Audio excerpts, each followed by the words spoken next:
Madridistas, welcome back to another episode of Let's Be Real podcast. You guys know the drill. If you're new here, don't forget to smash the likes and subscribe to the channel. We are on the road to 2K. A bit of housekeeping before we get things underway. Obviously, the match itself was a distraction. Let's be honest, but we'll get there. But before that, I would like to pick up our partners, Manscaped. You guys know the drill. The pinned comment is in the live chat, and the link is also in the description below. LBR20 to get 20% off and free shipping with manscaped.com. Obviously, pretty well known, one of the biggest brands out there, the pioneers in men's grooming. You guys can go check out their catalog. Trimmers, loungewear, beard waxes, you name it, probably Manscaped has it. Big up our partners on Instagram as well, Real Madrid Committee. Go check them out. Big up the chat again. Big up our audio listeners as well, who constantly has been our backbone over the last 3 or 4 years. I mean, three or 2 years. We're getting there. The 4th year is on the way.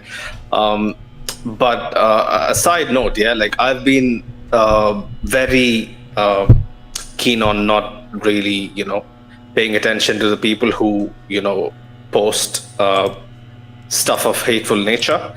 But recently, I think I really have to, basically clamp down on what I believe is right. When we are having conversations regarding our team or football in general, I expect the people tuning in and the people who is taking their time out of, their days, busy lives, all of us have, right? Hectic lives, taking time out of their hectic lives and to post something hateful against us, people on the panel, people our team in Madrid. It's absolutely not gonna fly. It has gotten to a point where people just feel like they can really pass any remark without repercussions. I'm talking to you, TJ Kong, if I'm not mistaken. Your username is. If I see you again in the live chat, you're insta blocked. Insta blocked. Unless you apologize. In the live chat, you're insta fucking blocked, mate. Right? I don't need to show you my sporting achievements, right, to clamp down on what I believe Vinny has become, or where I think Vinny can become better as a player, right? You can have your own opinion on whether I can be as fit as Vinny, right? If you would have seen me in my prime when I used to be active, actively active as a semi-professional cricketer, you would have known that I can pretty much beat you in a motherfucking race, right? So we are not here to basically balance scales and to test out whether we can compete with Vinny in a 1v1 race or with you yourself, my friend. We are here to basically critically analyze our team, right?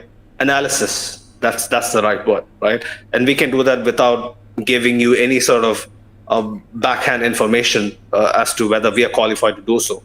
If you're not really agreeing to what we think, you can basically make it a football discussion instead of really targeting individuals personally. That's never gonna fly. The next time I see you, I see you on the chat, you're blocked, right? End of discussion. So I hope people in the chat, people who are gonna tune in later on, just keep it civil, guys. Keep the conversation civil, and we move forward. Also, big up Mo, right? Let's get down to business. Anoeta away has been a tricky. Before you go on, I think I have to say something. I fully agree with what you said. I think some of the comments that have been coming in have been disgusting, and I think that comment, the thing is, okay, we are here right now and we're talking about football because we love football. Being a football supporter does not mean that you have to be a talent at the level of Vinicius or Joselu to be talking about it, because if that was the criteria, nobody would be qualified to talk about it. Everybody would only be, you have to be a footballer, you have to be a world-class footballer to be talking about football, but we love football, that is why we are here. So, you can obviously disagree with this. Me and Sunat, we obviously disagree on pretty much everything when it comes to football on most post matches. But like this stuff, that comment, I remember seeing it, and I was like kind of disappointed to see. But thankfully, like most of the comments in the chat, especially people who regularly chime in, supporting us every day. I've never seen anything from them like this. So, thank you to those guys, and to the guys who kind of feel like, oh man, we're going to leave some comments. Man, please refrain from it. 100%, 100%, 100%.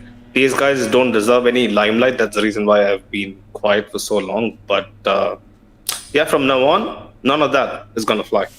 But yeah, man, more talk to me. Anoeta has been a very difficult away trip for us throughout the years. Like, growing up, I used to dread the yearly, round trip to Sociedad, and basically it was a banana peel, waiting in the ranks to, basically, unravel a whole season at times. But over the past couple of years or so, we have had, some good outings there, especially last season and the year before it was decent. Tonight was an entirely different scenario, especially with the Bayern game, coming up, and the heavy rotations that were expected. Like, even a man of Carlo Ancelotti's stubbornness when it comes to lineups couldn't really do much, but play the cards that were dealt. Talk to me. When the lineups came out, were you happy? What was your initial reaction, especially with Guler starting, Militao starting? Okay. Obviously, when you ask me about Arda starting, I have to be happy, right? It's natural to 100%. Be happy because I've been on the podcast and I've said that this is a guy I'm very excited about. So for me personally, it was like a pure happiness to see him start, and I'm assuming that is a sentiment shared by like most of the Madridistas all around the world. I mean, there are obviously going to be a few exceptions, and you can't really do anything about that. But I mean, most of the people, I kind of felt that seeing Arda start was like something that everybody wanted to see, and it finally happened, and he delivered a performance that I think told us why this guy deserves minutes. We'll talk about him in detail, but yeah, going about Anoeta and the trip away, the thing is, like, the fact that we're coming with a win makes me extremely happy, because I would have been happy with a draw. Going to the game, I always thought maybe this game is going to be a draw, because, for the last 2 days or 3 days, we've been hearing that Real Madrid are going to go in with a heavy rotation. We weren't exactly sure, like, which players were going to play, which players weren't going to play. I was kind of surprised to see Dani Ceballos start, because I thought maybe somebody else would start over there, but Ancelotti decided to start with Ceballos, so he gets a game out, and Kepa got a start, but Kepa was kind of expected, because everybody everybody was talking about how impactful he had been in the penalties, helping out Lunin, and his behavior behind the scenes has been praised incredibly. And I think Ancelotti, even in his press conference yesterday, said that. So him getting a game was a nice touch. Although we'll see if he gets a game from now on, because like we discussed the last post match, Courtois is coming back. Ancelotti said that he could be back for the game against Cadiz. So it's going to be interesting what happens with the goalkeeping situation. But overall, man, 3 points from the Anoeta, 1-0 Arda Guler goal. What more can you ask for? Some gamesmanship as well at the end. It was almost like we basically showed up to see out the result. It's funny when it comes to like match weeks like this. It's all about the result, right? Like, are any of us basically going to look back at this game and think, oh yeah, we performed poorly, or none of that, because this was about get the job done, get back home, and gear up for Tuesday. And the spotlight, the limelight is clearly on the Champions League now, and rightly so. The league should be wrapped up in a couple of weeks or so. I think the biggest takeaway is the fact that now we're 4 points away from winning the league title, right? We are 84 points. Yeah. I think Barca, the max they can do is 88, and as long as we reach 88, we'll be champions. So 4 points away. Despite the fact that whatever those guys on ESPN were saying, La Liga is not decided by goal difference; it's decided by head-to-head. Like everybody knows already.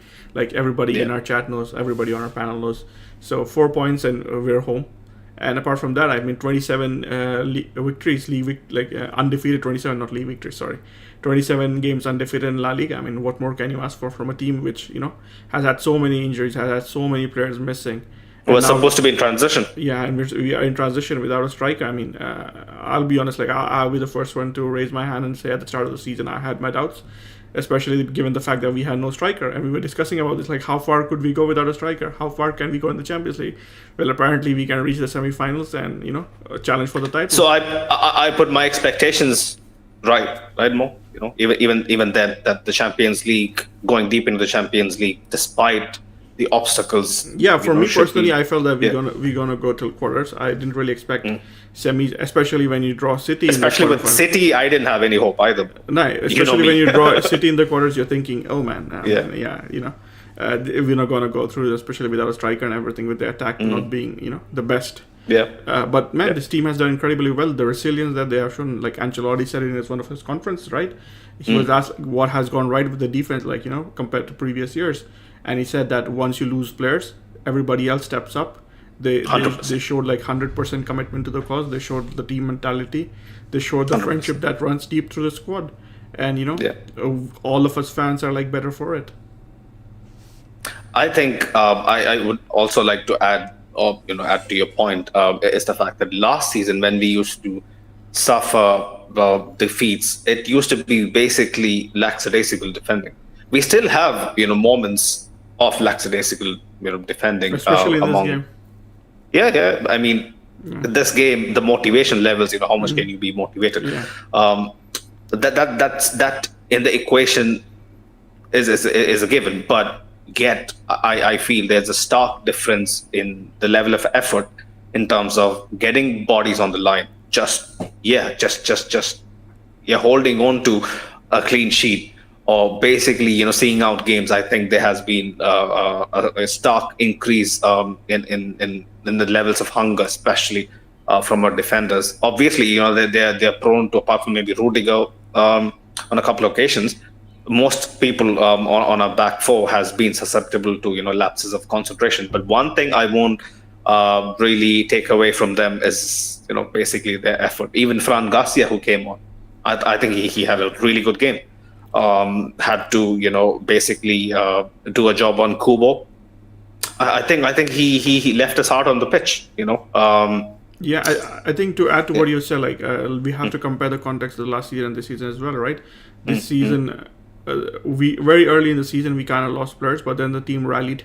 Everybody got behind each other and showed immense effort. And then you have to praise one guy, Rudiger, who's been like all around him. Like it was like this meme where everything is getting destroyed, and he said no, everything is okay, and then he made the meme, like he made it come true. He kind of like he was the rock that Real Madrid needed. Like December, January, February, how many times he would be the only defender, defending the transitions, and this was like this guy was made in a lab for Real Madrid, which center backs alone have to defend. Nobody else is gonna help out. But it's we have to agree that even other guys have pitched in. It was a team effort. It wasn't just about Rudiger, but there have been instances where he has stood tall when everybody else around him wasn't that great. So immense praise to him. And then last season what happened? Last season went to the World Cup. We came back, not a good performance. Players weren't really fit. Tchouaméni got injured, and then after that, for whatever reason, Ancelotti decided that he was going to stay out. And Real Madrid, we were playing with Kroos and Modric. We didn't really have adequate defensive cover. I think that has changed this season. That has really helped the team, especially defending from the midfield with Tchouaméni and Camavinga getting regular game time.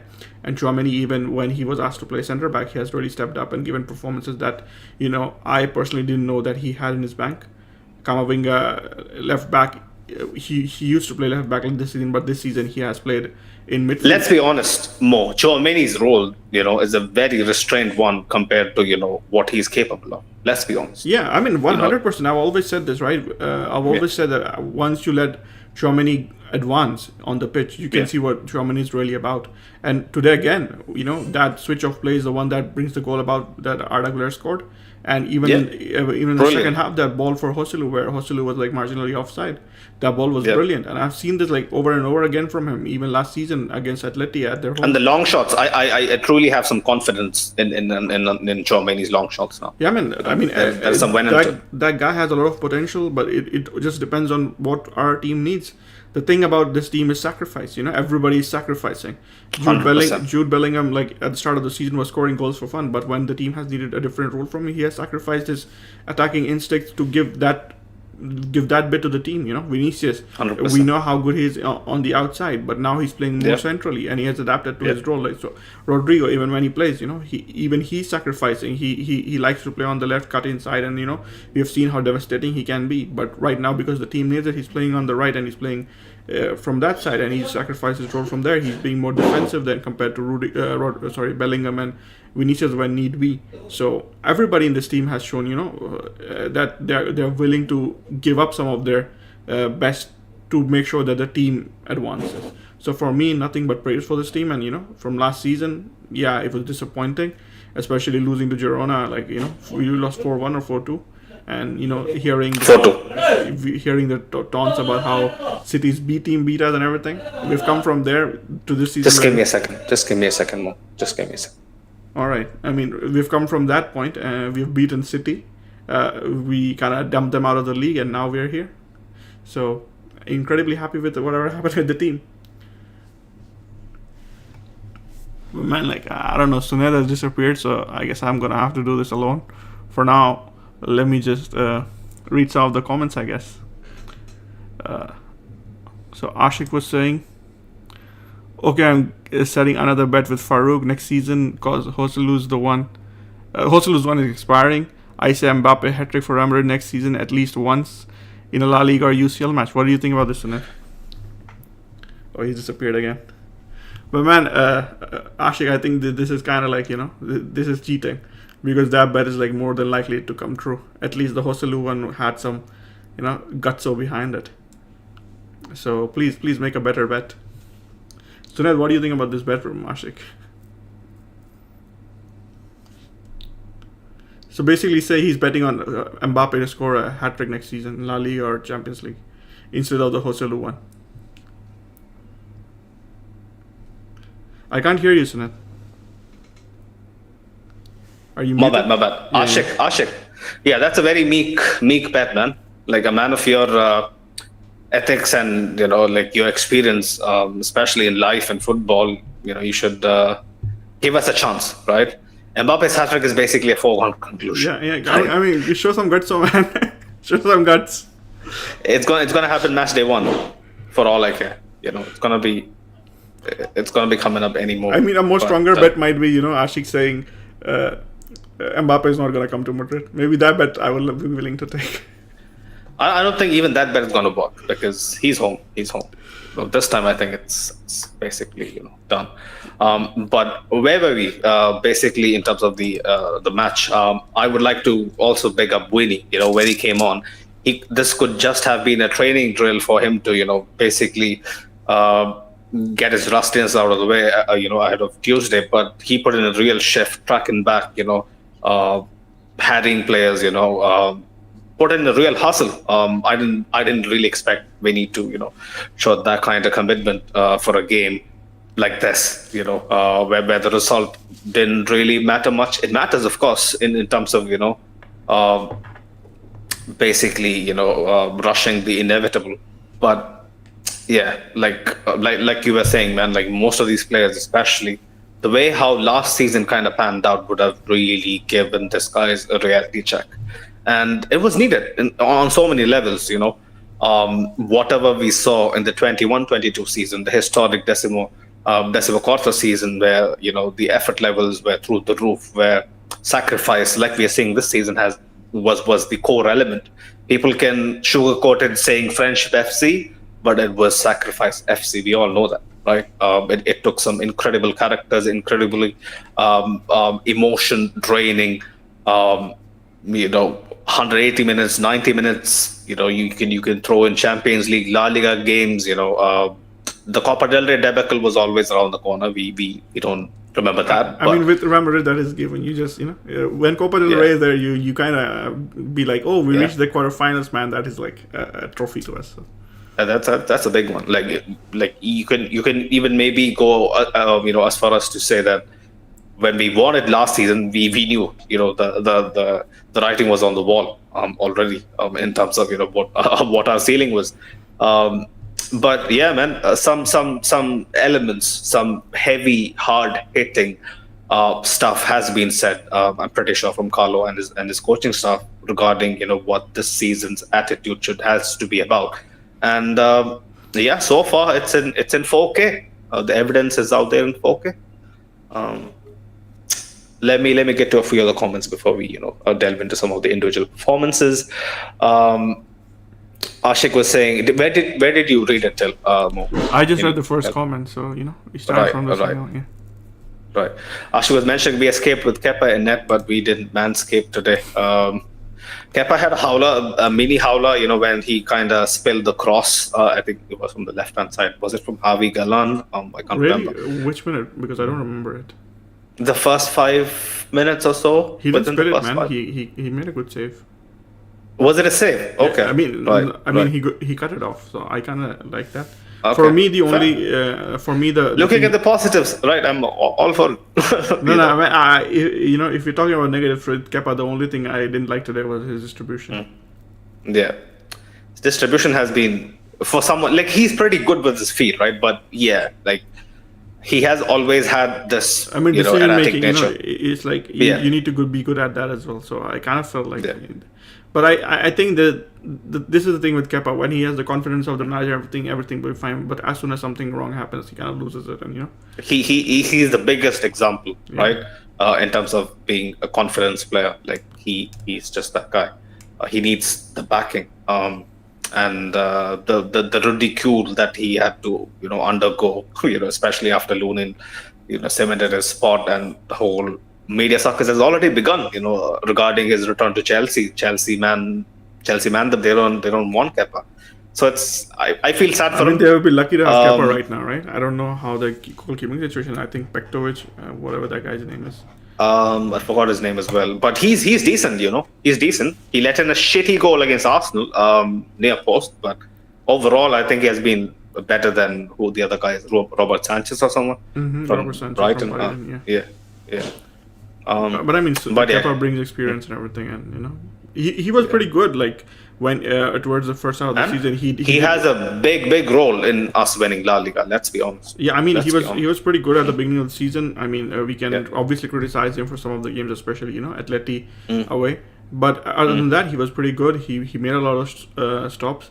And if you look at it in isolation, he didn't really deserve to lose his spot. But then you have to see what Lunin did, and Lunin essentially clawed away. He got one opportunity and he took the starting spot away from Kepa. So on one hand, you kind of feel bad for Kepa, but on the other hand, I think Lunin deservedly got the spot. But if he goes back to Chelsea, I mean, Chelsea would be lucky to have him until they go out and sign another keeper. I think Kepa could be a good shot for 100%. Walking away, after the season with a potential double is more than Kepa could have asked for. Signing on. But I hope if he's not staying at Chelsea, he gets to a team in La Liga at least where he can be a regular starter. I think he could really do a good job for someone like I don't know who Betis's keeper is. I mean, nowadays. he could go to Sevilla or something. I think maybe they could use him. Yeah. He can. I think he can play for a top 5, top 6 side. Every league in the world. He's very decent. But yeah, Ashik was mentioning, these people, man. People will say whatever they want. Everyone acts tough behind the keyboard. You guys have a fan base in full. See, the thing is, bro, nobody gives a damn about how many followers anyone has. That's the reality. And we ain't your average streamer boys. Like we don't really focus on creating content day to day. That's one thing that we lack, I think. But it's also because of our busy lives, to be honest. But when we can really come on, we all get on together and talk about basically anything that's happening surrounding our club. It's super funny when some random guy I was looking at the comment from who was it, some Jude fan page guy in the watch along. He was saying He was boasting basically his Jude Bellingham fan page has more followers than us. I mean, bro, like, is that a big achievement for you reposting random, pictures and, gaining Jude pimps, simps, as followers on your account? Well, big up yourself, man. I think you're doing a very good job of a copywriter. But we talk real stuff. We don't do stuff for clout. We don't do stuff for clicks. We just talk like how we would talk if we would be in person or get on a call. And this is a two-way conversation, right? We ain't sensationalizing anything. And despite that, despite us being 200 away from 2K followers, what we have achieved in this, from 0 to 2K is pretty incredible. I'm pretty sure, some of these guys wouldn't know what is in the pipeline for next summer, for this summer and for next season. So yeah, man, keep your eyes peeled. We may not be the biggest out there, right? We may not have, a big, sugar daddy, fund in us, but we are actual fans putting actual time, our blood and sweat on this little dream project of ours, and I feel like we have done some incredible things throughout the 2 or so years we have been doing this, and much love for the people, the real ones, who tune in week in, week out, day in, day out, over the years. Man, so you should be in politics, man. I'm sure you can give good No, I'm speeches. just speaking the truth. I know. I'm just saying you have the way with words. Sometimes I And just take the compliment and yeah. let's move on. No, fair. Like sometimes I just lack I understand. critical thinking. When I get my emotions, when I basically prioritize emotions. But yeah, probably some stuff like when someone tells me, probably we can do something with Kamavinga in the near future. It really gives me some extra juice to bite back at these clowns, in the comments. It's insane. But yeah, let's move on. Ashik was saying, I knew Moore was happy with Arda. He was smiling year to year, even when Sunil was setting your straight. I mean, how can you not be happy with Arda scoring? If you're a Real Madrid fan, you have to be 100%. happy, man. This is our kid. 100%. Ever since he moved, to the Bernabeu, like I've been always very keen to point out that I didn't know that such a guy existed, because I'm not, super high on football Twitter and all the scouting stuff and whatnot. Like I'm pretty layman in terms of that, but Mo has told me, most times that he has been in the rumors, in the transfer. This kid has been like pretty famous since he was 15. Like Yeah. I've been hearing about him since he was 15. I don't know how long like Turkish people who Yeah. follow football in Turkey have known him, but for me, I've known him since like he was 15, and so this guy is somebody who has immense potential. Like I never expected him to come to Real Madrid. I always thought maybe he's going to end up at Barcelona, but the fact that he comes to Real Madrid, an incredibly talented Turkish player, I am pretty excited to see what will come out of him. Big up Lara Karajan, right? She came on here and basically she gave us the biggest advert for what was to come, right? She told us if he gets minutes, he's going to show what he can do, and that's what is happening. I can just mentally visualize what she's doing on Instagram right now. I mean, every basically time liking. he's gotten minutes, Arda has Yeah. always like delivered. I mean, there 100%. hasn't been a single game where you can see, man, Arda got a chance, but he wasted it. I mean, even today, like there were good things and there were bad things, but like good things Yeah. vastly outweigh everything that was bad. And the fact that like 100%. if we have 3 points today, it's because of Arda Guler. When we look back at this season, we're wondering, which players stood up and made the difference in matches, and one of them would there's gonna be obviously many, because football isn't just about one guy, some Yeah. sport like basketball or anything. But he When we was look the back match winner. Yeah, when we look back at this game at the Anoeta, when we're talking about games that Real Madrid won at Anoeta, we're going to be talking about this game and we're going to say Arda Guler was the difference. He scored the goal. So, congratulations to him. And I hope and I know that this guy's going to deliver every year. from now on. And like I always say, Real Madrid didn't sign Arda Guler for this one season. Real Madrid have signed him for the next 10 seasons, 10, 15 seasons. So I hope he can stay at Real Madrid for that long and, keep delivering. 100%. Like, even if he doesn't get much minutes from here on in, I'm pretty sure, like after the season, with hopefully, fingers crossed, inshallah, a couple of trophies, he can be, chilling with some Sulaimani. If people don't know what Sulaimani is, it's one of the best hot beverages you can try out. It's a variety of tea, especially. I don't think it's originates from southern India, but people should check out Sulaimani. Google it. With a nice Sulaimani, he would be laid back and looking at him being in company of guys like Gareth Bale, probably I'm not sure, Benzema, who has won who has basically netted winners for Madrid, at the Anoeta. So this is a big statement. The goal wasn't really picture perfect. You could argue Zubeldia, sorry, was it Zubeldia or Zubimendi? One of them slipped basically, while trying to defend, but you can't take anything away from Carvajal's brilliant delivery. You can't take away anything from Carvajal's assist. You cannot take away anything from Tchouaméni's cross-field pass, and you cannot really take away anything from the finish. Could you point out that Sociedad should have defended better? Of course. We can do that on every goal. Like, we can say every goal and point out, oh man, this was a mistake, this was a mistake, this was a mistake. 100%. And they should have gotten better there, but then you also have to give credit to people who actually made the goal happen. So Carvajal, that one-touch volley pass, like, incredible. And Carvajal keeps on showing why Real Madrid fans, rate him so much. He doesn't really get the respect that he deserves from the wider footballing community. But then, if you have followed Real Madrid for the last 10, 15 years, you know how integral this guy has been to Real Madrid's successes. Ever since he's come back in 2013 and 14, Real Madrid have won 5 Champions Leagues. Carvajal is a big reason why we have been able to do it. And, 100%. That finish from Arda Guler, incredible. And like you said, Tchouaméni, that ball, because this guy has shown what he can do when he's given the freedom to, deliver passes, move the ball forward, and get into key areas. So I hope this keeps happening. I've seen some idiots compare him to Pogba, right? I don't get this, right? Completely different type of players. I think there's a reason why it's compared to Pogba. The biggest one is we have to remember that Paul Pogba for France was was a very important player.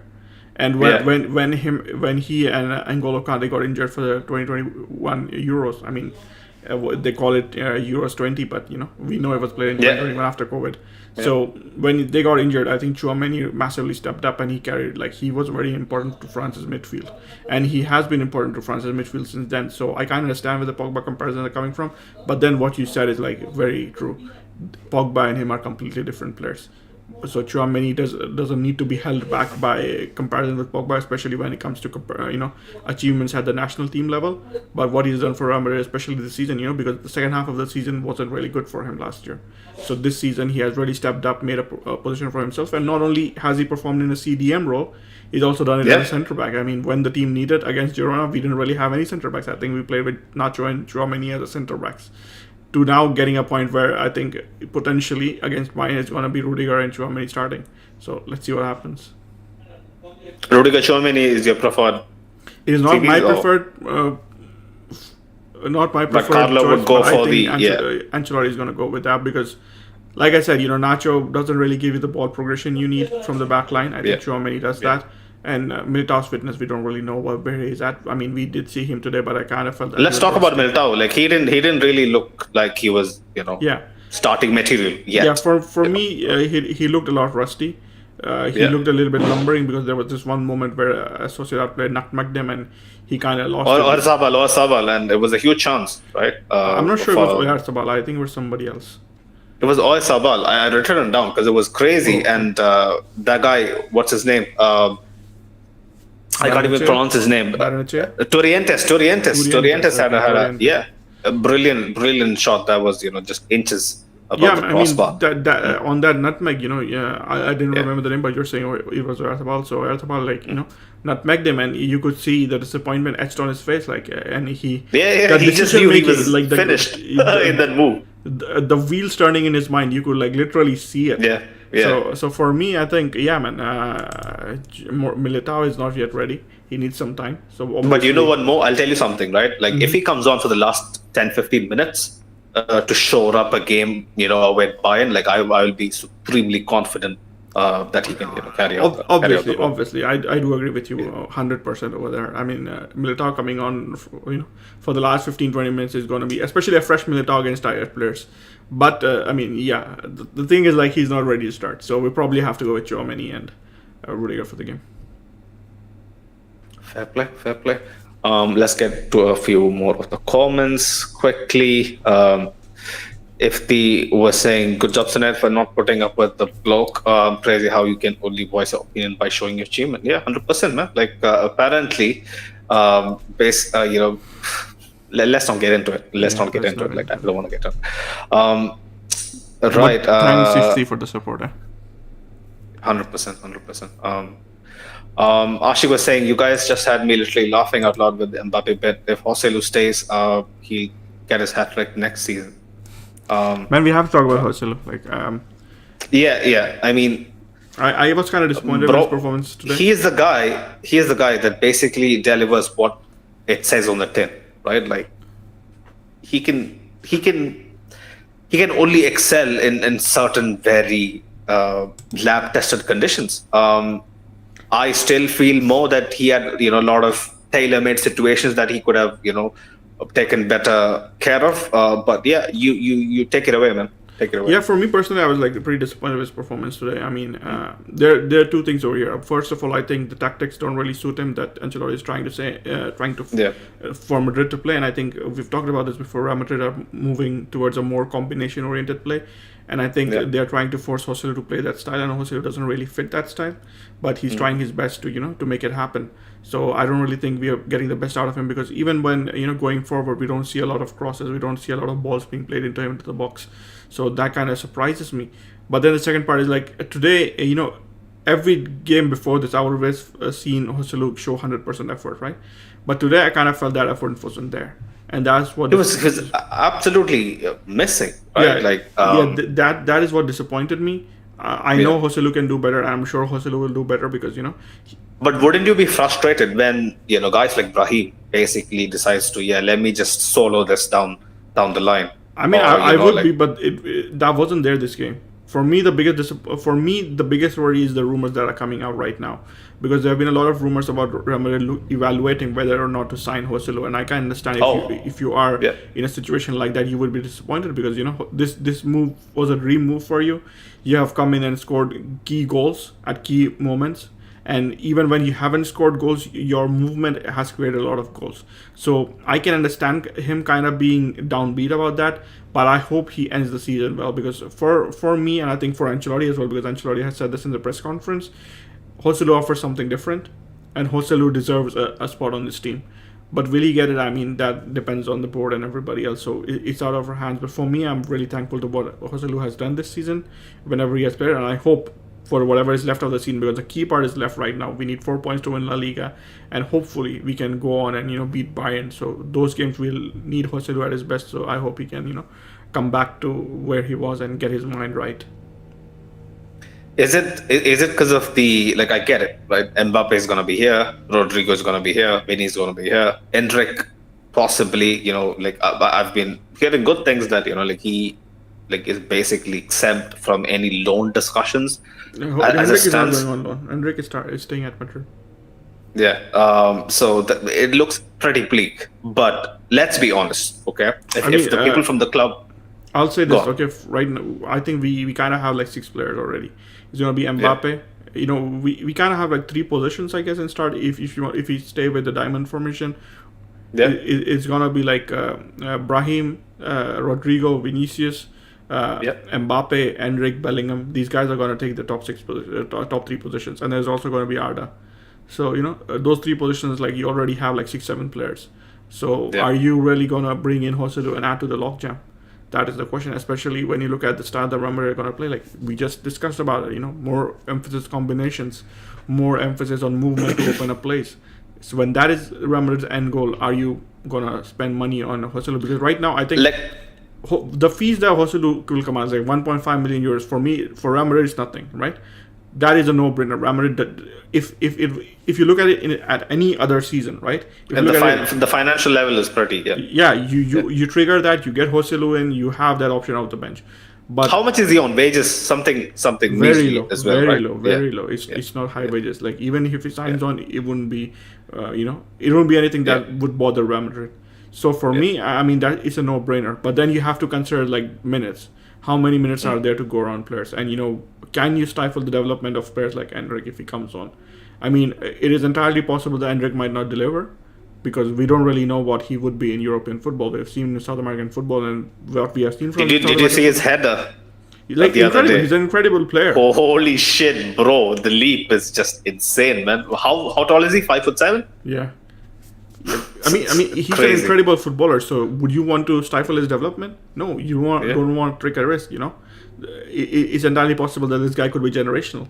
So that is what I think kind of disadvantages Hoselu. But let's see what happens. For me, like I have a old school soft corner for target men. Like I've been a huge fan of Aduriz, when he was playing. Probably more due to the fact that I used to enjoy just watching him go about his business without really being sort of a modern centre forward. But Joselu is someone that can give us a plan B. Like whether the plan B is a viable reason for him to be re-signed, or whether that is a viable plan B when things are not going against us for the last 10 minutes of a crucial knockout Champions League match or a title decider in the league. You never know, right? It's just another way we can tackle this equation of finding the net. And like I'm not someone that keeps up with the academy, as much as some other fans might, especially our academy, because it's fodder most of the time for the top 5 leagues of Europe. But Alvaro, like I know he has had a difficult season in terms of injury, in terms of form, but he's a very good profile. He's much quicker than Joselu as well, if we need a plan B like that. So yeah, Joselu's entire honeymoon period is gonna end soon, and it doesn't look super bright for him at this moment. But you never know, man. Like, what if he scores a crucial goal against Bayern? What if he scores a crucial goal to nick us, the final, in London? You never know, right? Like the storylines are there to be. I think for Real Madrid, the thing is like the decision making isn't based on emotions. It's more based on like what we're gonna happen next season. I mean, yeah, he could still win us, but I don't think that's gonna tell me if this guy nets a crucial goal? That's really yeah, no. That's gonna be. Yeah, I mean, it's gonna be harsh, but that's what Real Madrid is. Real Madrid. Yeah, I get it, but I wouldn't really back it. No chance. But I get it. That's the way we move.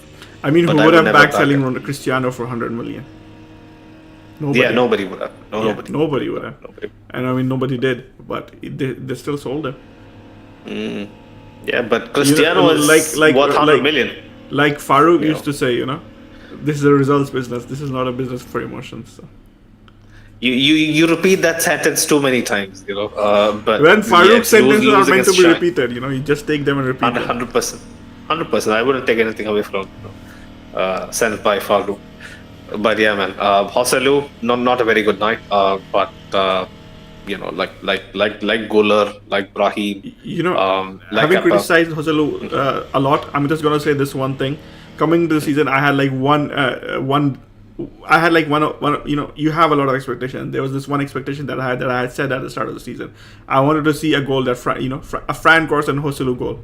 That was something I wanted to see, because like I said, I used to play. It's the perfect combination. Yeah, it was a perfect combination. And the thing is, like, I got to see it in the reverse, like at home against Sociedad. So I kind of feel fulfilled with Joselu and Fran Garcia like this season. That was, for me, that was the it moment.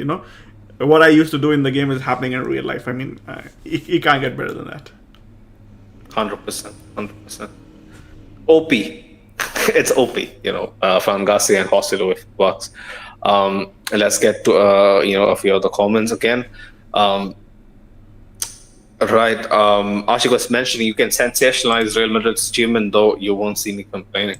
100%, 100%. Ashik was also saying we haven't seen the best of Arda. To be honest, you can tell that there is a lot more in his locker. Just needs to be played consistently to polish up and iron out the Kings. Yeah, I mean, 100%. I think at this comment I can talk a little bit about the negatives of Arda Guler today. Please, Turkish But fans, you shouldn't more. You don't go shouldn't, hard. please. Uh, Please. Yeah, I'm just gonna go say harsh, this. go I harsh. kind of felt like he lacks a little bit of tactical discipline because Yeah, like he was completely relying on where Carvajal was to, no, I basically mean position himself better. Yeah, I kind of felt like at points in time he was doing his own thing, where everybody else would want yeah, something different. But I mean, it's okay. This is a young kid. yeah. He is gonna be at Real Madrid for a lot of time. So I'm sure Ancelotti is gonna develop him and he's gonna improve in every regard. 100%, 100%. Like I think it's a mechanical thing. Yeah, I think To some of be it is like down to automations because you are yeah, used to playing with players like. I mean, even today we saw Carvajal played a pass where nobody was there, and that is usually yeah, the position that Fede Valverde occupies. So yeah, those are the things that that happen when you are playing regularly. So with regular yeah. game time, with regular synchronization with other players on the pitch, I think Arda Güler is going to improve that, and And I also that think petulance that he had, like that youthful exuberance about he was so passionate about everything, so passionate about every call, so passionate about every tackle, so passionate about giving everything, all on his pitch. Because he contributed both sides. He contributed attack, and then he wasn't a slouch on defense either. He was doing his yeah. best on that side as well. The willingness is there, That, but he that doesn't really know what he's doing defending. But he won a couple of neat tackles in the first half. I Yeah, remember that. exactly. That's Yeah, what I'm saying. yeah, He and even in the second half, there was this one moment I think in the cross where he blocked it, and he kind of won the ball, and he changed it into an attack. So that kind of things show his quality. So, but with game time, I'm sure he's gonna refine his game with experience. He's gonna get better, and he's gonna curtail those youthful outbursts. So yeah, only hope the best for Arda. he positionally would look better, and he would look a lot more tactically astute. If the cogs around him was our starting 11 basically. I do believe that. But yeah, let's cut him some slack, man. Like he deserves his little moment, in Anoeta 100% I mean, tonight. he deserved like a lot more than his little one. I mean, this kid is gonna be special. So 100%. Fingers crossed, because a lot of people have high hopes for him, and rightfully so. Right, Madrid TV was mentioning Arda Güler arrived. Pick up Madrid TV every single time, man. Pick up yourself. Ashi was also saying Arda will have more trophies than Gavi and Pedri combined in one season with Real Madrid. I mean, you might end Um, up with more Champions Leagues. So Yeah, that's funny. It's funny. If the big up if he was mentioning, I will put Carvajal in top 5 right backs of all time. With the likes of Cafu, Zanetti, Zabrota, Dani Alves, Carvalho should be sitting on that table. 100%. 100%. I don't know about right backs for all teams, but I'll say this for Real Madrid, I haven't seen a better right back. For me, Yeah. the best right back I've seen play for Real Madrid is Carvajal. 100%. There's no doubt, especially if you take into account the quality. I think, like at least in modern history, the quality of Carvajal is just unmatched. Then you add the intangibles to the list as well. He's just the perfect package, isn't he? It's just the perfect all-round package. Yeah, man. After Nacho leaves, is he captain more? He is, right? I think between Nacho and him is Modric is there, but if Modric, Modric yeah. leaves as well, he's going to be captain. There you go. Right. I mean, what a story would that be? The thing is, like, this guy was at the inauguration of when the stone was laid for Real Madrid City. Stefano. Yeah. Yeah, so when they were building the Valdebebas, this guy was there laying the first stone, the Stefano Stadium and everything, with Alfredo Di Stefano. And now this guy is going to be the captain of Real Madrid. It's an incredible story, man. It's an incredible story. You can't script this, You can't script this, but I'll tell you something, right? Yeah, there might be some occasions where, certain things don't pan out the way, people would like it to, but if you're standing beside Di Stefano, obviously he wouldn't know who Di Stefano was, like in the sense he wouldn't have watched him, he wouldn't really know how great he was, but the more he grew, up as a man. Like, there I, would be people around him telling him, like, what you had the opportunity to do is one in a million. So I think that would have been his greatest motivation, 100%. I, But go on, I Mo. think anybody who comes to La Fabrica knows how great Di Stefano was, because they kind of keep No, playing no, own they games and know, stuff. but to just deep it as what, like a 10-year-old, I think it's difficult. Mo. We all know how we were as Okay. 10-year-olds, I mean, right? okay, fine. I take your point. But yeah, like when you're playing for the academy, yeah, it's different, but it doesn't hit the same until you grow up. I think. Himati, big up Himati. He was mentioning, guys, what do you think about Davis? Do we really need him when Mendy has been playing great and Fran is a really underrated second option? I've like grown to like Fran. I didn't know that I would get to that point, but yeah, I do feel like he can be a good, very good backup. Fran is really, really a good change of pace from Mendy. Um, how good is he defensively? Yet is a big question mark. But I've seen some promise definitely over the course of the season. Um, as for Mendy, I've said it many occasions. On many occasions, I've been on a Bayern channel recently. I told Liam from the Bayern View as well that Davis, although he looks the next big thing, or he's already a big thing. He's like the Galactico, of wing backs. But is he really someone that is going to massively improve us? Is $1 million question that I frankly don't have an answer. But more, you have talked about Davis quite extensively. But yeah, go on.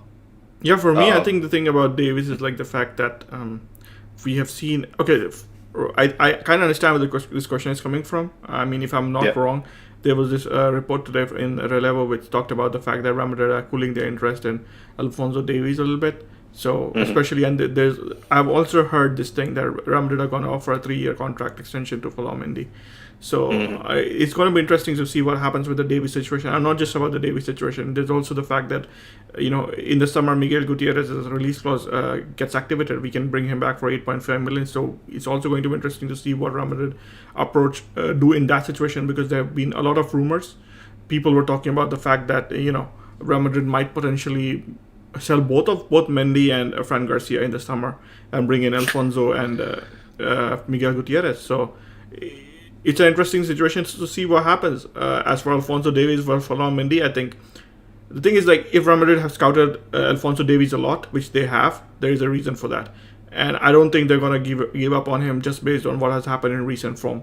Yeah. If this move doesn't happen, is going to be because Bayern asked for too much money, or And if it'll be the next summer for free. or if the player's mind has changed, he's decided he Yeah. wants to stay at Bayern. That's the only two Mm. situations in which I think the move I doesn't don't happen. think anyone wants to stay in that sinking ship, like at least for the season.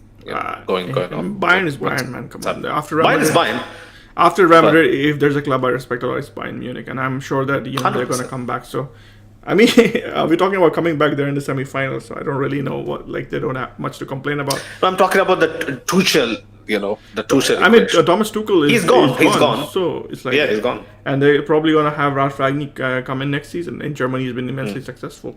But Alfonso Davies as a player, I mean, I've said it. He gives you a lot going forward, and I can understand why a lot of people would want him, because Real Madrid, we've talked about this as well. We always lack that one player in the attack with Yeah. Vinicius, Bellingham, and Rodrigo, like just the three of them, and we kind of lack that fourth player. So if Alfonso Davies can bring that from the wing back role, I mean, he's going to be a success at Real Madrid.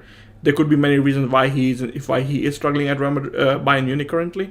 So in the future, we Yeah. don't know what's going to happen. Like if he comes to Real Madrid, we don't know what's going to happen. And because Real Madrid are interested in him, is only because they have scouted him a lot. I mean, we've seen with recent signs for Real Madrid, like Juni Calafa, Jose Angel Sanchez, and these guys, they don't really mess about. So they know what they're doing. So if Alfonso Davies comes, I expect him to be a success. Having said that, for Mendy, incredibly unfair if he gets benched, because in the big games, even if Alfonso Davies is here, or even if any attacking fullback is here, I think in big games, Mendy is invaluable. I mean, if you look at the City games from this year and last year, the biggest difference was Mendy. We didn't have Mendy last year, so Bernardo Silva ran roughshod But over the us. disrespect, Mo, right? The disrespect he gets is just insane, I right? mean, I kind of I have understand to the defend him criticism. so much. I mean, I kind of understand the criticism, because in attack he doesn't give us much. With when Benzema was there, he kind of made it work. Without Benzema, we don't really have the attacking leader, so it's very difficult to get it to work. I mean, Jude is probably going to grow into that role, and maybe he can make it work in the future. But right now, Mbappe. I mean, Mbappe isn't here, right? So. Oh, okay. Well, are we gonna do that? Yeah, I mean, Mbappe isn't here. I don't know what's gonna happen. So. I mean, I was of the same sentiment, but the more closer we get to June, nah, man, I think he is. Let's see. And, like I said, like I told you, the thing is like if Real Madrid versus PSG, final Real Madrid beat PSG, things could happen. So I mean, but coming back to Fulham Mendy. Fulham defensively brilliant. I understand the criticism for him going offensively. Can't understand why Real Madrid instead is Alfonso. I mean, I hope if Fonzie ends up coming, I hope he performs well. Yeah, all this conversation about him being benched, sold over Davis, nah, like no chance. I think even if he comes for the big games, Mendy is going to show his class. That's the thing. Like I think all the hype merchants surrounding Davis is going to be in for a rude awakening, because no matter what the board thinks or what. For me, the thing is this: there's going to be games where Alfonso Davis is going to show his quality, especially offensively. There's going to be games, especially when the opposition is sitting back, or we need a player to combine with, and we really need that attacking presence. But then, when it comes to big games, when we're facing the likes of City, when we're facing the likes of Bayern, we're going to need a player like Mendy, and I think Mendy is crucial in that play. It is those games when Mendy shows his class, and this game, I do believe in this upcoming tie against Bayern Munich. I already said it during the City post match. This game is going to be Mendy versus Davies for a lot of people, if Davies starts at all. So this game is going to be Mendy versus Davies, and let's see what happens. This is the chance for Mendy to step up and say, "You want to sign this guy to replace me?" Like I'll tell you what I feel. Like I've been one of the biggest Mendy stans. I think across everywhere, right? Always loved him. Always loved what he brought, to the team, despite what people thought, he was, bad going forward. I think what he gives going the other way is just indispensable. Like it's unmatched. But I do believe if Davis comes in and the PR train and Perez and the board, or the fans, the overall spotlight wants Davis to start, he would start, have a good run of games, but then I eventually feel like Mendy would regain a spot and then keep Davis out of all the big games, like I mean, what you said. This has happened in Real Madrid's history before. We kind of brought Danilo in. We kind of I think the board forced Benitez to play him over Carvajal, and he played. But then when Zidane came in, Carvajal regained his rightful spot back, and the rest is history. We don't even talk about Danilo. He's just I mean, he was decent. He was decent. Like he wasn't utterly. I mean, the only reason Real Madrid fans talk about him is like the 16-17 season. We lost the Copa del Rey game against Leganes because of him. So. Yeah, but he was. Calling him decent is also a stretch. I mean, nowadays he has had a good career after leaving Madrid. He went to Juventus. 100%. He's the captain now, I think. Kind of reinvented himself, playing more central as a centre back. Yeah. So immense credit to him. 100%. Right. Ashik was mentioning if Modric leaves and Carvalho will be captain. If the Mohammadi was mentioning, I think we should loan out Rafa Marin to Bayern. I think he can really thrive under Xabi Alonso. Yeah, Rafa Marin is a very good player. This is going to be an interesting situation as well, because I think Leverkusen are interested in getting him, especially given the fact that they're going to play in the Champions League next season, and they could potentially be losing Jonathan Tah to Bayern. So this is going to be an interesting situation. But Real Madrid, I think Real Madrid are going to lose Nacho. So the question is, who's going to replace him? Obviously, we're interested in Lenny Yoro. But with Nacho leaving, we're also going to be short on people coming from the academy. So that is something that we might need for a Champions League, home. The quota is how many? I forget. 8 players. 8 players, In the Champions League, not in La Liga. So we have to see how everything pans out, especially in this regard. So Rafa Marin potentially leaving to Leverkusen, maybe with a buyback or on a loan. It's going to be interesting to see what happens there. 100%. Summer is going to be hectic, man. I'm all here for the summer. It's gonna be nice. Ashik was mentioning Davis is hot and cold, and he can easily go cold. And at Madrid, once you go cold, it's a long way back to game time. It's a massive risk. Yeah, what I've seen, especially his recent, a couple of performances has been, yeah, not so good. But I think it's a factor of the overall situation that Bayern not really looking that great. But yeah, defensively, I think he has light years to go to be a decent all round left back. He wasn't a like he's a left winger. I also I get it. I get it. I also think there's a situation between him and Thomas Tuchel that's probably not Yeah, it helping, is. because Hundred there percent. was this comment by Uli Hoeneß today where he was saying that Tuchel the issue between Tuchel and Bayern is the fact that Tuchel doesn't want to improve players. He just wants, like, this player isn't working, get me a new one. And Bayern wants him to work on players who want at the level and get them to improve. And he kind of name dropped Alphonso Davies as one of the players that Tuchel wanted to replace. So I'm thinking that there's probably an issue there why Tuchel isn't getting the best out of Davies.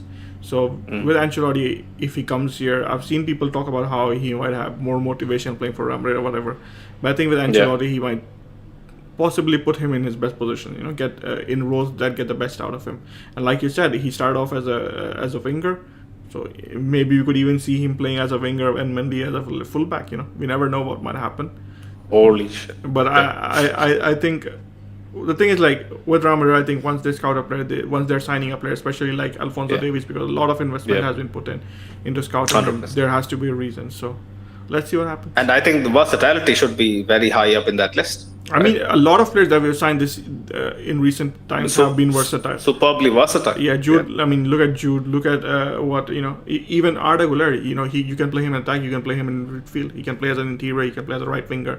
He can play as an attacking midfielder. Right. Hendrick can play all across the front three. Yeah, Can play as an Rodrigo SS. as well. So a lot of emphasis has been put in players playing multiple positions. Chouameni playing center back, CDM, center midfielder, Kamavinga left back. I mean, we can just go down that list and have a very long podcast. But yeah, man, I think that is the philosophy of the club, and Davis probably gives us something like that.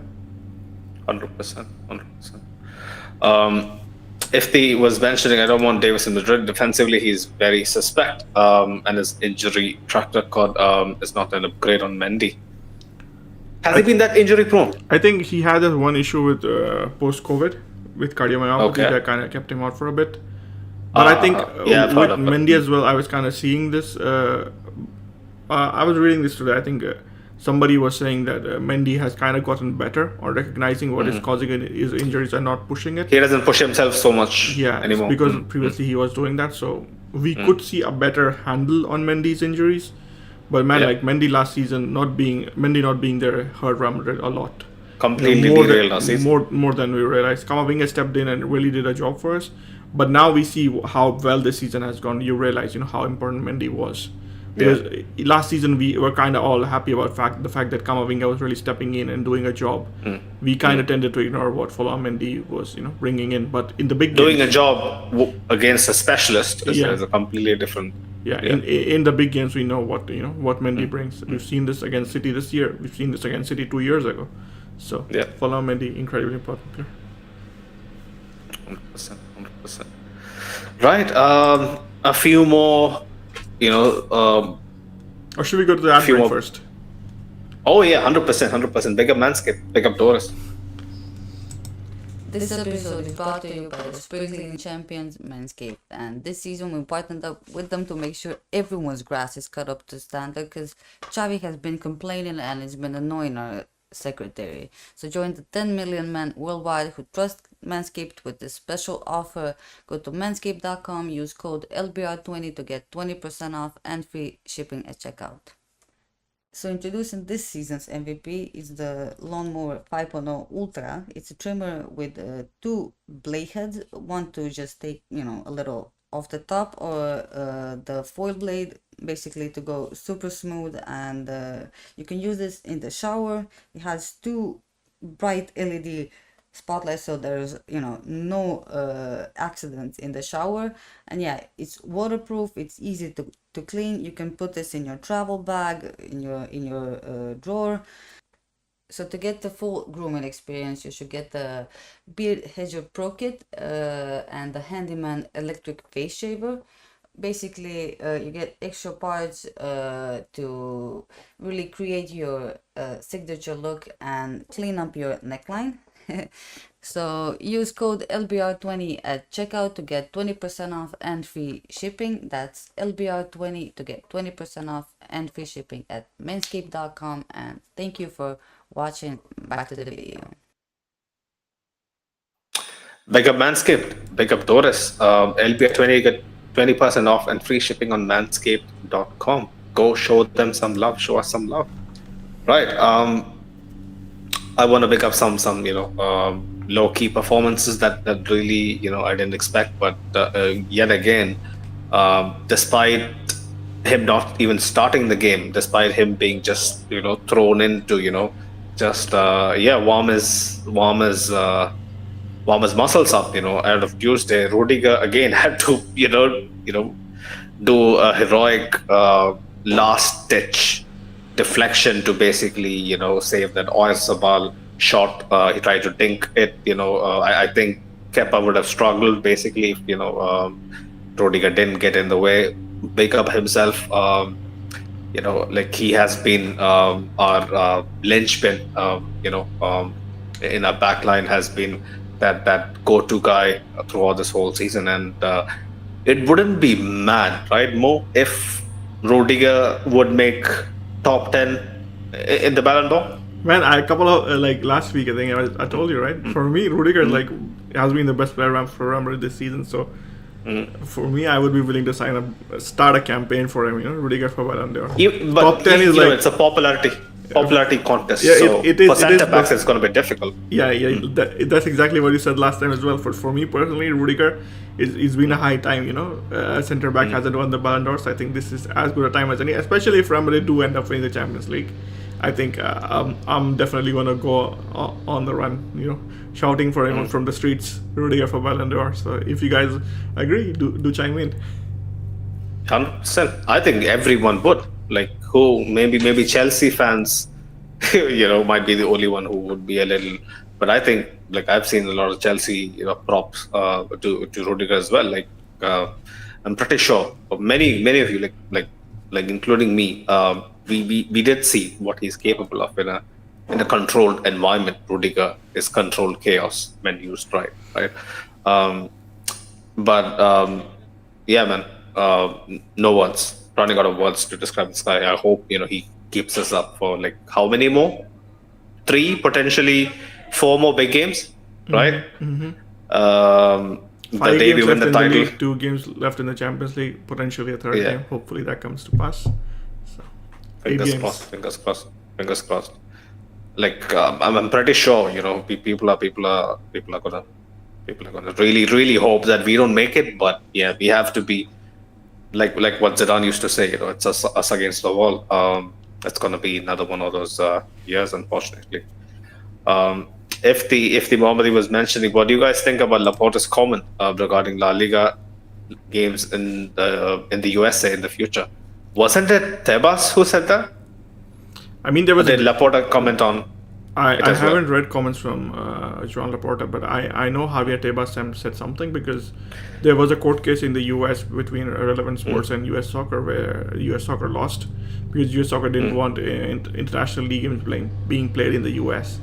But Relevant Sports with La Liga is kind of is the ones who are trying to organize it. So it's going to be interesting. Let's see what happens. I don't know what exact comments Ifti Mohammed is talking about for Laporta, but Tebas.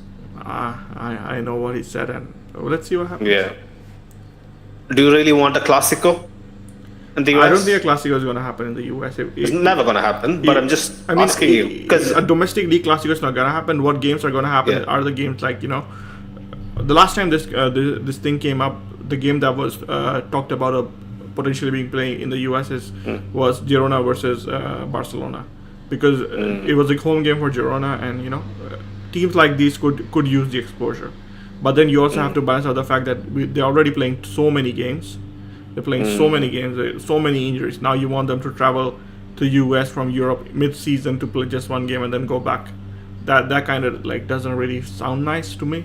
Yeah. But I mean, it ends up being, you kind of want these minnow teams to get a following as well, to get the right exposure, and probably they see as a US league game being as the avenue to do that. But so you kind of have to balance everything. I can see both. A purist might say, no, we don't want to see this. The league football should stay in Spain, and I kind of totally understand where they're coming from as well. But I think it kind of gives other fans a chance as well to relate to the team. I mean, the Supercopa in Saudi gets a lot of hate, but I mean, the Saudi fans have been very, very, very good, when it comes to supporting 100%. Madrid, showing up the numbers. 100%. So there's that feeling as well, and I kind of understand where purists. I kind of understand both sides of it. So I don't really personally have an opinion one way or the other. I know Real Madrid, like especially Florentino, doesn't want that. So I don't think we're gonna see Madrid come to the US and moving the Supercopa to the US would be a better idea.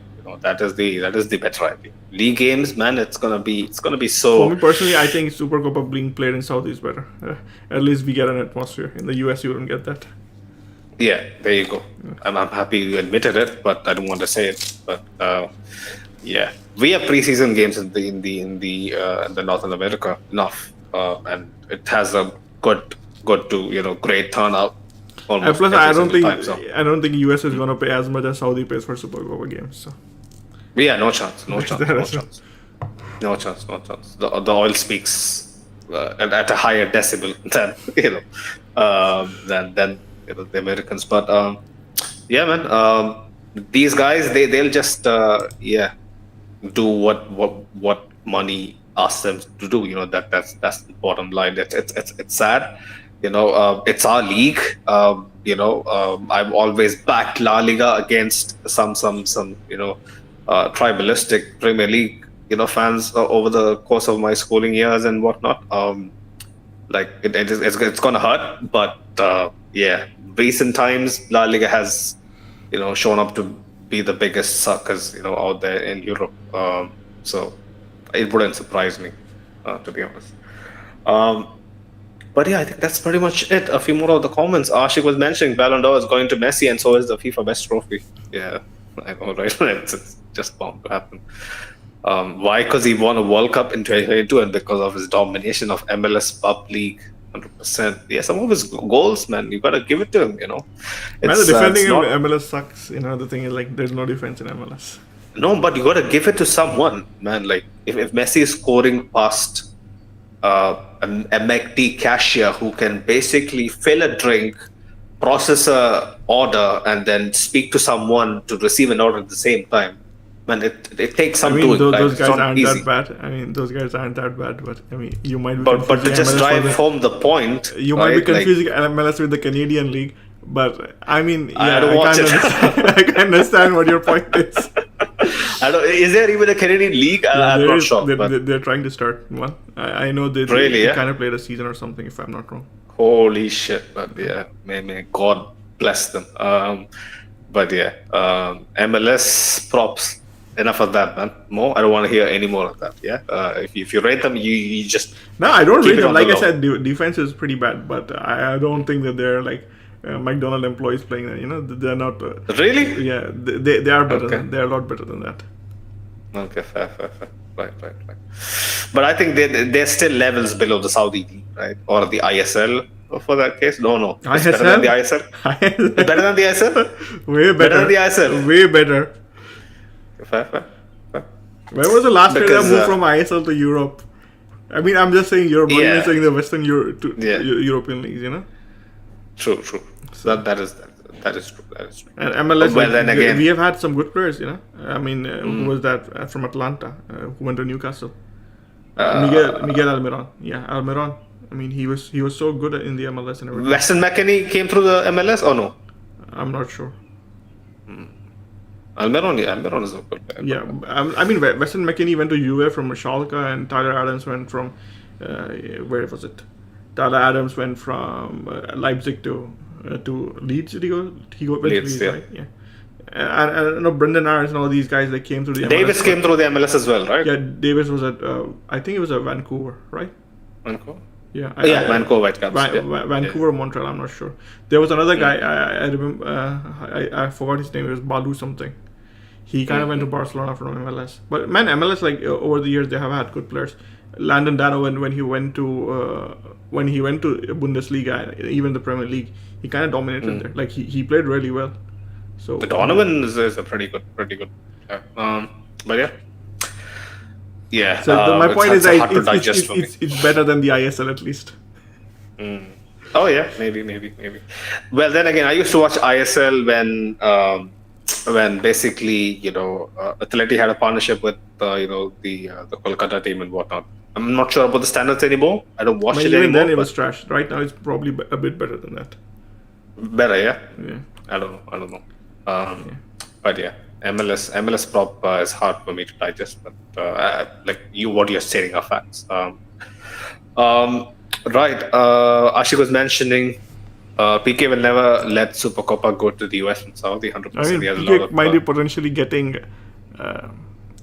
the Kings League, right? He might be getting into some legal trouble over the Super Copa deal. Oh, Super Copa, but it has been going on for God knows how long, right? Over a year. Do you really think a year is nothing, right? The ways of the law are slow, but they surely arrive. So. I don't think so. No, all these guys they get away with shit. I think the reason why it's being so hyped up is because of Rubiales. If Rubiales hadn't done that, probably gets swept under the thing and stuff. But right now, let's see what happens. I mean, I don't think anything is going to happen to PK base because he didn't actually do anything illegal. They changed in the last sports law that came in Spanish football. They kind of made exchanges to ensure that this doesn't happen in the future, where active players negotiating deals and everything. But I think with Rubiales, something might happen with the Super Copa deal. Let's see what happens there. I hope the people in Saudi don't suffer, man. They deserve it. Like I've been there, very passionate. I don't think it's gonna be like the deal isn't going to get cancelled. There might be some punishment for Rubiales or for being corrupt and whatnot. But I don't think the league the deal is gonna get cancelled because the way it is very lucrative to La Liga teams, and not just La Liga teams, even the second division teams. RFEF, then they get the money. It doesn't just go to the top division team. It gets distributed across the entire Spanish division, like the entire Spanish pyramid. So that money is very important to teams in the bottom leagues. Oh yeah. It's distributed as well. Yeah, 100%. So it's not gonna get cancelled, but yeah, I mean, let's see what happens. Like Spanish football, like you said, is in a mess, and it's gonna be interesting to see. 100%. Ashik was mentioning Araujo went from LA Galaxy to Barcelona. Really? Julian Araujo. He's not talking about. Who's Julian Araujo? He my bad. Oh, okay. Fair.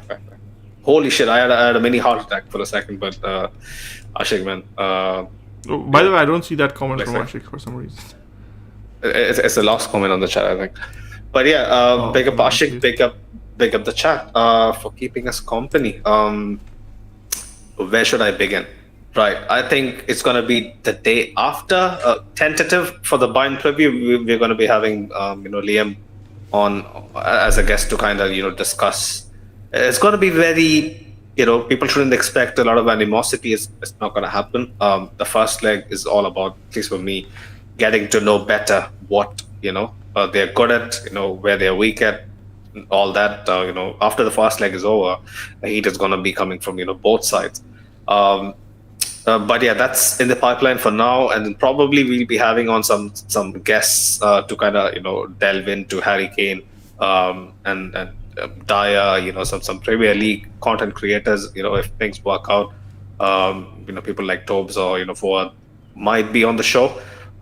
Fingers crossed. Schedules have to align, and we really have to kind of look into where we can do a special. But plenty of things coming up. Next week is going to be super busy. As always, we're going to be covering from the Bernabeu as well. This season has been kind of a game changer for us. Like people who have been following us from day one know that we have been kind of stepping up the game as we go, and this season has been completely a big one for us on multiple levels. And this year we truly has had the pleasure to cover from the Bernabeu, and it's not something that we really had in our agenda, but it just kind of happened organically, and we are here, and the people love it, right? The support and the warmth that not just the subscribers, just random people that our guy, Sid tells me from Madrid, like they just really appreciate what we do, and it is something that really pushes us to strive further and bring out more content for you guys. So if you guys love what we do, don't forget to smash the likes and yeah, like tell a friend or tell a friend. It's the best way to help us out, and yeah, go show some love to manscaped.com as well. Our partners, LBA 20 to get 20% off and free shipping on manscaped.com. Show some love to our OGs. Let's not let's Real Madrid committee. Real Madrid Committee on Instagram. They run a brilliant Instagram fan page as well. Big up to audio listeners for sending in feedback every single time. But yeah, man, big couple of weeks. That's gonna decide a lot of futures, a lot of storylines, a lot of folklore. I hope that is to be added to this already heavy book of Madrid.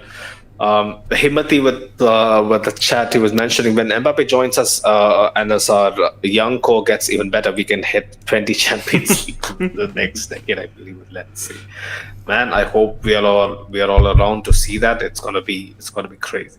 If we hit 20, holy shit, in our lifetimes, more.